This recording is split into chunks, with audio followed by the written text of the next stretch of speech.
hurry, of living in constant anticipation, whether pleasant or painful, of being incapable, really, of being present, of being all here.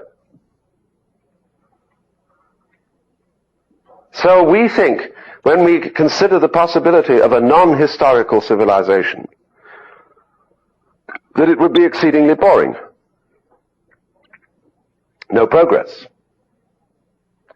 And we look at some places that we consider backwaters, or what we consider backward countries. And it's always characteristic of such places that they are somewhat non-historical, that they are humdrum, that there isn't a great deal of excitement.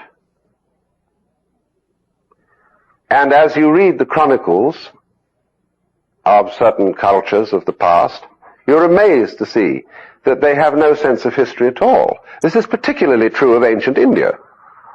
It absolutely bedevils the scholars that in these texts that are handed down from generation to generation, a long time before they were committed to writing, they were remembered, passed down orally, and thus when a certain king was named, and the historians would like to use that name as a means of dating the text, you're never quite sure, because in the oral transmission they may simply alter the name of the king to fit the present king, simply because naturally one does that because things are always the same.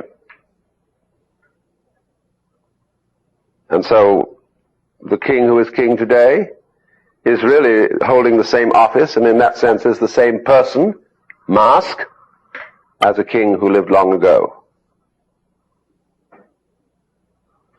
But you see, as I said, from our point of view, that seems extraordinarily boring. But it would only be boring for those who lack a rich present.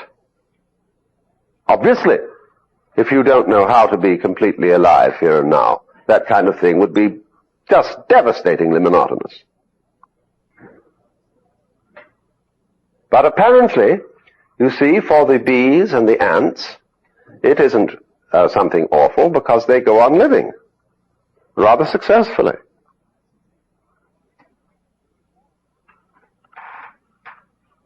And we despise them. We say of these creatures, they are mere bees, mere ants. And we think that, for example, if the communist idea of politics were to prevail, everybody would become ants. Which simply isn't true, because nothing is more historical in its emphasis than Marxism. Marxism is entirely bound up with the philosophy that history has an inner momentum which will inevitably bring certain things about. And that the appearance of Marxism, the Marxist revolution, is, as they say, a historical necessity. The real reason why we are contemptuous of bees and ants is that we don't understand them. We look at them from a certain point of view which is selective, and therefore there are many things about their lives which we either don't notice or are incapable of noticing. When von Fritsch discovered that bees have language, and that the language is conveyed by a dance, that may be only one form of bees' language, but you should all read that very little short book he wrote called Bees, because, among other things, it is an absolutely perfect example of scientific reasoning and experimentation. Very simply and lucidly expressed. And there was a famous entomologist at UCLA who, when this book came out, said, "I have the most passionate reluctance to accept this evidence."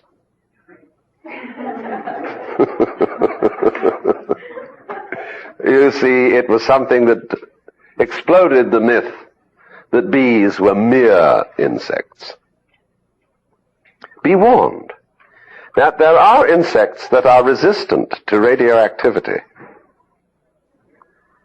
And that when we had at Northwestern an entomologist called Dr. Park, he was always terrifying his students with accounts of the powers of insects and his prediction that they would eventually take over the world.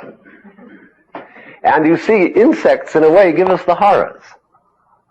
Imagine when you blow up an insect to enormous size. And we see these things like spiders with mandibles, and they have hard, crinkly shells around them. They buzz, they bite, they jump unpredictably. And we feel absolutely weird. They are the complete denial of the human image. But I have a friend who lives in Big Sur, who, when she moved here, found that she had black widow spiders all over the place in her house. And that every time she put her shoes on, she had to knock them to be sure there wasn't a black widow in it. And she had the horrors. But she had a very smart idea. She bought a book about spiders, and she ordered from some lab biological specimens of black widow spiders encased in plastic. And she studied black widow spiders and found out everything about them she could. And her fear disappeared. She knew how to live with these creatures. And people who study spiders find them extraordinarily admirable beings. And it's in exactly that way, you see, it's that sort of approach which we should adopt towards various human deviations. Study it. Get acquainted with it.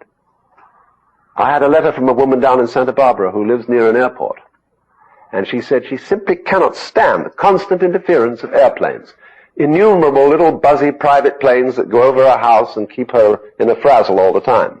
So I said to her, get a book on airplanes. Learn to identify all the different types, and if necessary, take flying lessons. And the problem will be solved.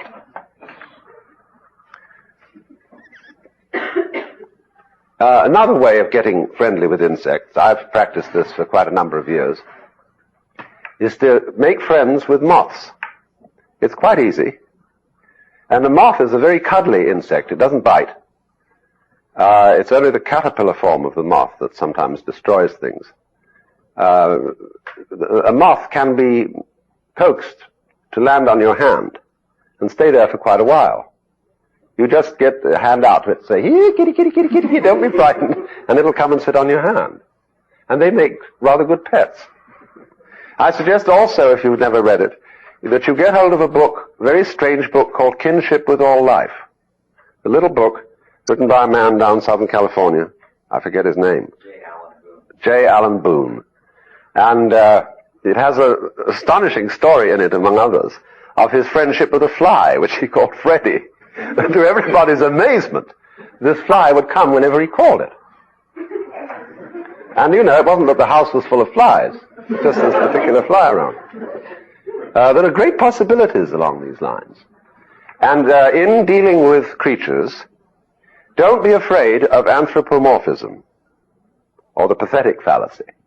You must talk to creatures just as if they were people, keeping up ordinary conversation, and because whether they get any communication from the actual language, they certainly get a communication from the attitude.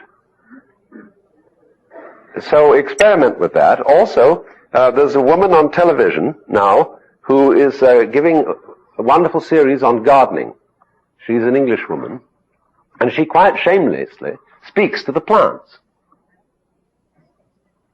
A botanist would, of course, be horrified at the idea that a plant has any purposiveness or intent or any such human quality, but she treats them all exactly as if they did.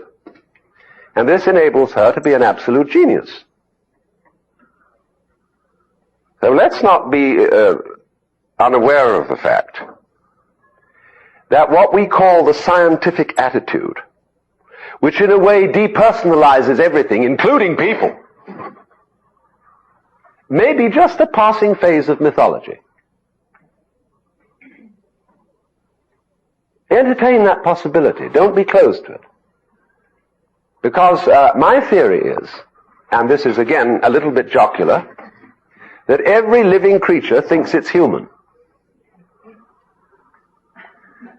For the simple reason that if it is sensitive, all sensitivity is feeling that you are the center of the world.